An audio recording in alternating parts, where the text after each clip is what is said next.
Nous allons aborder désormais les organigrammes hiérarchiques et fonctionnels. Tout d'abord, qu'est-ce qu'un organigramme? Alors selon le Larousse, c'est un graphique de la structure d'une organisation complexe représentant à la fois les divers éléments du groupe et leurs rapports respectifs. Qu'est-ce que ça veut dire? En fait, que l'organigramme c'est bien un graphique, une représentation graphique des relations que les individus, les salariés, les dirigeants, l'encadrement ont entre eux. Et ces rapports peuvent être de l'ordre hiérarchique ou de l'ordre fonctionnel. À quoi sert un organigramme? Un organigramme, ça permet aux individus de se situer dans un collectif, dans une entreprise. Et pour le collectif, ça permet de mieux connaître le rôle et les missions de chacun. Il peut paraître évident que le rôle d'un manip, c'est de faire des radiographies et qu'il est sous l'autorité d'un radiologue ou d'un cadre. Ah mais oui, mais alors, on est sous l'autorité d'un cadre, d'un radiologue, mais qui est vraiment notre chef, à qui je dois répondre quand on me donne des ordres. Donc on voit que la question de l'organigramme, la question du hiérarchique, du fonctionnel, elle se pose au quotidien dans nos unités. Donc quelle est la différence entre hiérarchique et fonctionnel?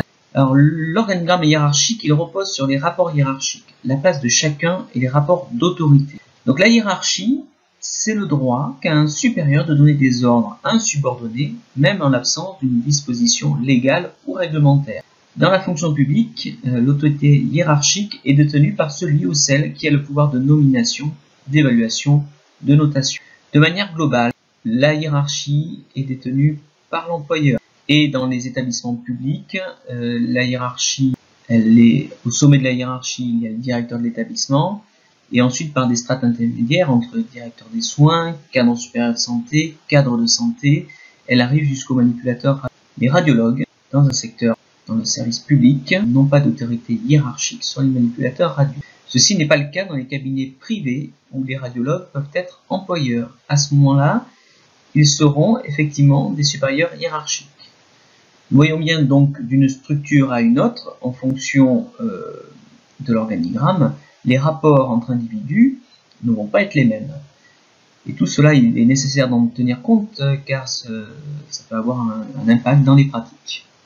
L'organigramme fonctionnel, quant à lui, va définir les rapports qui existent entre les professionnels. Ce sont des relations d'échange. La plupart du temps, l'organigramme fonctionnel décrit les interactions entre les salariés, les individus, entre eux dans une société. Dans certains organigrammes, on peut définir une autorité fonctionnelle. C'est notamment le cas avec les radiologues qui donnent des instructions aux manipulateurs radio.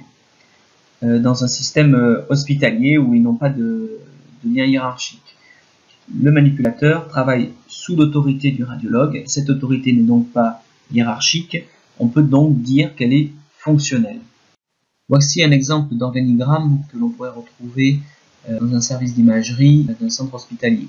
En rouge est ici désigné l'autorité hiérarchique et en bleu les liens fonctionnels.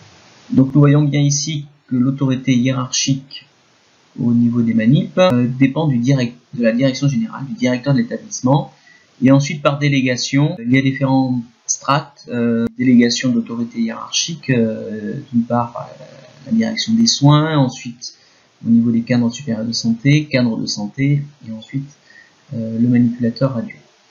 D'un autre côté, il y a des liens fonctionnels entre les manipulateurs radio et les radiologues, et puis également entre le chef de service, le cadre de santé, entre radiologue et cadre de santé. Ici, cet organigramme fait apparaître des liens fonctionnels d'échange entre radiologues et manipulateurs radio. D'autres organigrammes pourraient déterminer qu'une flèche qui descend du radiologue vers le manip en indiquant que le radiologue a une autorité fonctionnelle sur le manip. Ce qui est vrai dans les faits, le manipulateur radio doit respecter les consignes données par le radiologue, même si ce n'est pas le supérieur hiérarchique. Pour autant, ce ne sera pas le radiologue qui évaluera, qui recrutera ou qui, au contraire, licenciera le manipulateur, mais il peut échanger avec le cadre de santé et toute la ligne hiérarchique autour du travail du manipulateur pour donner son expertise. Donc on voit bien que le sujet des organigrammes est important car il conditionne la vie du service, le rapport des individus entre eux et le fait que les consignes doivent être respectées par les manipes, les consignes des radiologues, même s'ils ne sont pas les supérieurs hiérarchiques. Pour autant, les radiologues n'ont pas à intervenir dans la carrière, la sanction du manipulateur sans en passer par l'autorité hiérarchique. À côté de ce service d'imagerie, on peut imaginer aussi des liens fonctionnels avec la personne compétente en radiodétection et le physicien médical amené à intervenir dans les services d'imagerie.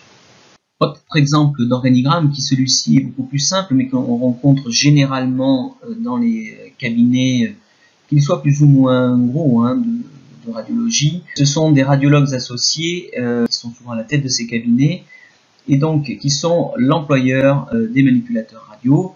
Parfois, en fonction de la taille du cabinet, il peut y avoir ce qu'on appelle un manipulateur principal, un cadre, qui peut avoir une certaine délégation de l'autorité hiérarchique auprès du manipulateur.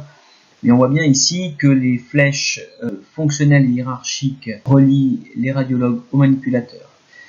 Donc la relation entre radiologues et manipulateurs dans les cabinets et celle que l'on peut avoir au niveau de la fonction publique dans les centres hospitaliers n'est pas la même. Ça présente des avantages et des inconvénients. L'avantage, si vous êtes un bon manipulateur, que vous êtes apprécié des radiologues, que vous voulez demander une augmentation, le lien il est direct, vous demandez directement l'augmentation aux radiologues et s'ils sont d'accord, ça va bien se passer, vous êtes augmenté plus rapidement.